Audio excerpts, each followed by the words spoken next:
عالم عرب میں ایک مشہور واقعہ جس نے صبر ایوب کی یاد تازہ کر دی. ویسے تو میڈیکل سائنس کے اندر 19 سال 20 سال کے کومے کی ہسٹری موجود ہے کہ 19 سال بعد بندہ کومے سے واپس آیا ہو. یہ ہسٹری موجود ہے، یہ ہسٹری موجود ہے. لیکن عالم عرب میں، سعودی عرب میں یہ اخبارات میں خبر چھپی کہ ایک بندہ 14 سال کومے میں رہا.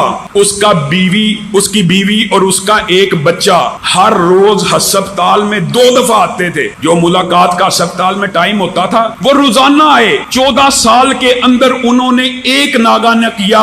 وہ بچہ ہر روز اپنے باپ کو غسل دیتا، اس کی غلاظت کو صاف کرتا، اس کو اچھی طرح نہلاتا. اس کی بیوی آتی ہر روز. ڈاکٹروں نے تنگ آ کے اس کو کہنا شروع کر دیا کہ آپ ہمیں اجازت دیں، ہم اس کی آکسیجن وغیرہ یہ جو مشینیں اتار دیں. بیوی بچے نے کہا یہ حرکت نہیں کرنی، ہم اپنے اللہ سے پر امید ہیں کہ ایک دن بیوی نے کہا میرا خاوند صحیح حالت میں بیٹھا ہوگا، اور بچے نے کہا میرا باپ ایک دن بالکل صحیح سلامت ہوگا. ہسپتال والے امید چھوڑ چکے ہیں، عملے والے امید چھوڑ چکے ہیں. ان بیوی اور بچوں نے امید کا دامن ہاتھ سے نہیں چھوڑا. 14 سال گزر گئے. 14 سال بعد بیوی ایک دن ہسپتال میں داخل ہوئی. کیا دیکھا؟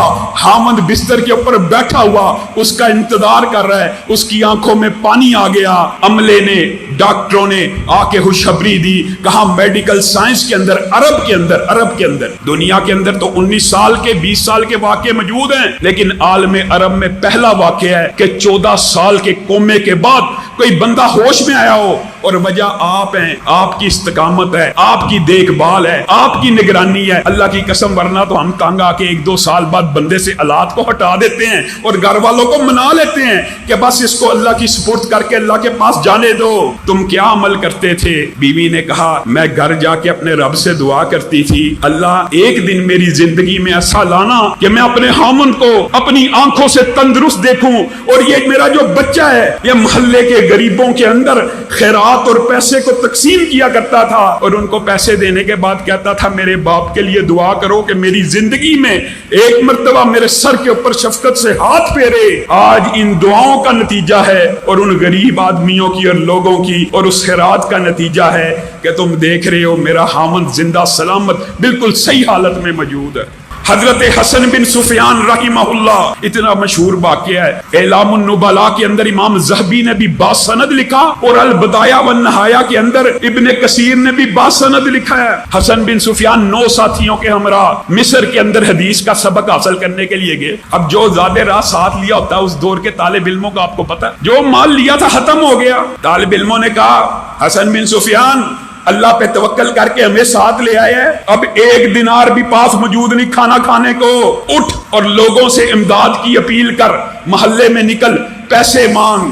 حضرت حسن بن سفیان کے دل کو چوٹ لگی کہ میرے ساتھی جو حدیث کے طالب علم ہیں ان کا توکل اللہ سے اٹھ رہا ہے. کہا ٹھہرو، مجھے 2 رکعت نماز کو ادا کرنے دو. 2 رکعت نماز ادا کی. اللہ رب العزت کی بارگاہ میں گڑ گڑائے، روئے. دروازے پہ، مسجد کے دروازے کے اوپر دستک ہوئی. امیر، مشہور امیر گزرے امام احمد بن ابو العباس الترکی کا قاصد آیا ہے. کیا لے کے آیا ہے؟ 9 تھیلیاں لے کے آیا ہوں. 9 تھیلیاں کس لیے؟ ہر تھیلی کے اندر سونے کے 100 دینار موجود ہیں. کس لیے؟ حسن بن سفیان کے لبوں پہ مسکراہٹ آنا شروع ہو گئی. کہا اللہ نے میرے توکل اور اعتماد کو ضائع نہیں کیا. اللہ کی قسم میں لوگوں کے سامنے در در کے آگے، ہر ایک کے آگے ہاتھ نہیں پھیلا سکتا تھا.